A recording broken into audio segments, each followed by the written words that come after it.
অনেক ব্যক্তির মনে একটা প্রশ্ন জাগে আমাকে আর রাধাকে নিয়ে।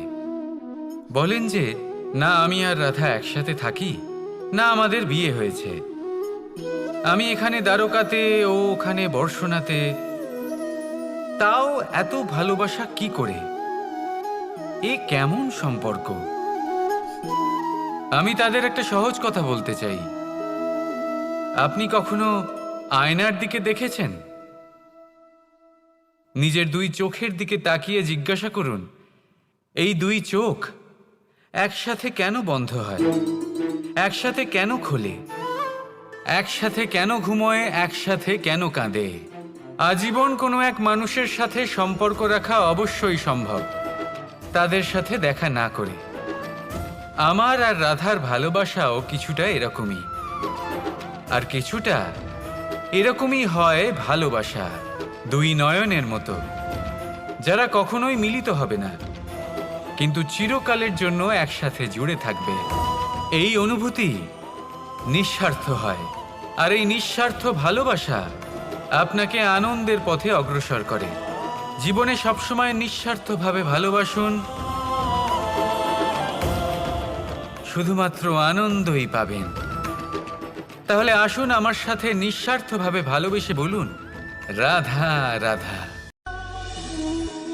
প্রেম সংসারের সব থেকে পবিত্র বন্ধন, কিন্তু সত্যি বলতে কি, এটা বন্ধনের থেকে মুক্তি, স্বতন্ত্রতা।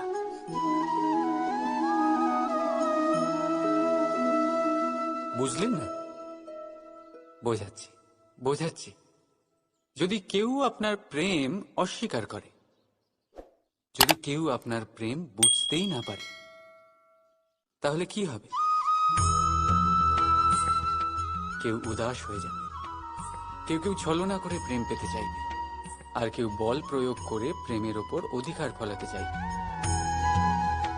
কিন্তু এটা আবশ্যক নয় যাকে আপনি ভালোবাসবেন সেও আপনাকে ভালোবাসবে, কারণ প্রেম কোনো বস্তু নয়, না রাজ্য, না ধন যেটা আপনি বল প্রয়োগ করে নিজের বশে আনবেন। প্রেম হলো সেই শক্তি যেটা আপনার সমস্ত বন্ধন খুলে দিতে পারে, কিন্তু নিজে কোনো বন্ধনে আটকা পড়ে না। তাই যাকেই আপনি ভালোবাসেন তাকে স্বতন্ত্র ছেড়ে দিন, কারণ স্বতন্ত্রতাই সেই গুণ যা প্রত্যেক প্রাণীর সবচেয়ে প্রিয়। প্রেম যদি সত্যি হয় তাহলে সে অবশ্যই বুঝতে পারে। ততদিন নিঃস্বার্থভাবে প্রেম করে যায়,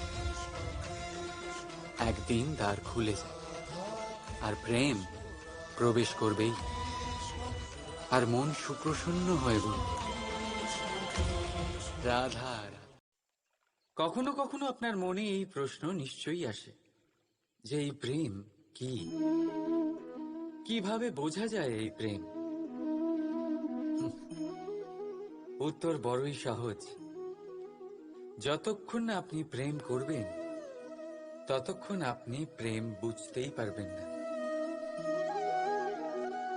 যদি রত্ন হয়ে মুকুটে সজ্জিত থাকতে হয়, তাহলে হীরেকে কাটার কষ্ট অবশ্যই সহ্য করতে হবে। প্রেমের সঠিক অর্থ বুঝতে গেলে মোহকে ত্যাগ করে আত্মসমর্পণ করতেই হবে। যে প্রেম কাউকে পাওয়ার জন্য করা হয় সেই প্রেম প্রেম নয়, তা মোহ। তাই আত্মসমর্পণ করুন, নিজেকে, নিজের অহংকারকে, নিজের অস্তিত্বকে, মোহকে, আর দেখবেন আপনার প্রেম স্বয়ং আপনার সাথে থাকবে। রাধা রাধা। আমরা সকলেই মনে করি যে আমাদের জীবনে কখনো কখনো কোনো না কোনো স্থানে প্রেম হয়েই থাকে।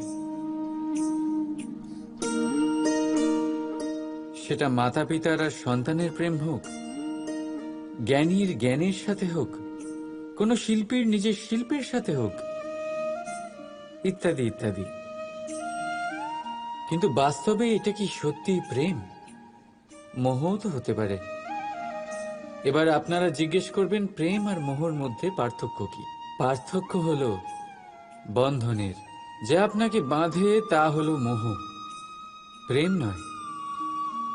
প্রেম সেটাই যা আপনাকে মুক্ত করে উন্নয়নের দিকে পাঠায়।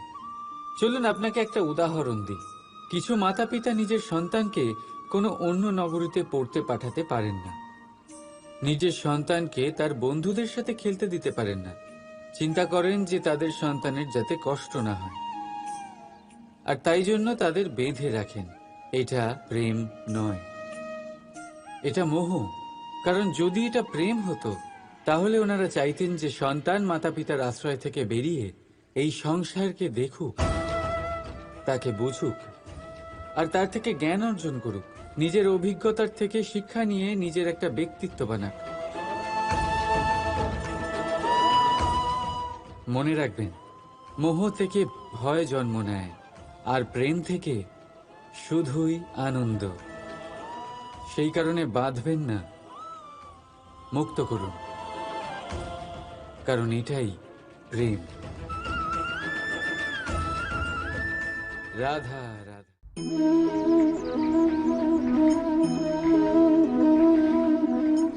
এই কলসিটা দেখছেন আপনারা, এতে জল রাখা হয়।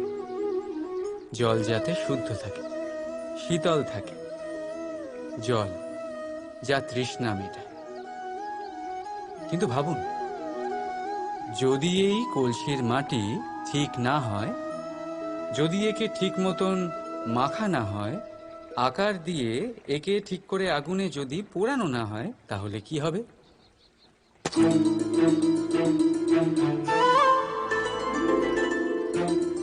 মনের সাথে ঠিক এটাই হয়। কারণ যদি প্রেম এই জল হয়, তাহলে কলসি হলো মন। মন রূপী পাত্রে যদি বিশ্বাসের মাটি না থাকে, যদি সেই মাটি অশ্রুতে না ভেজানো হয়, সময়রূপী কুমোর যদি তাকে আকার না দিয়ে থাকে, আর চরম পরীক্ষার আগুনে তা পোড়ানো না হয়, তাহলে প্রেম মনে থাকতে পারে না। যদি এই প্রেমকে পেতে হয়, তাহলে হৃদয়কে বশ করতে হবে, আর মন থেকে বলতে হবে রাধা। इस वीडियो को लाइक करें, हमारे चैनल को सब्सक्राइब करें, बेल आइकन जरूर प्रेस करें हमारी न्यू वीडियो सबसे पहले देखने के लिए। सब्सक्राइब करने के बाद ना घंटी बजा देना, ताकि जब भी मैं कोई न्यू वीडियो अपलोड करूं तो तुम्हारे फोन की घंटी भी बजे।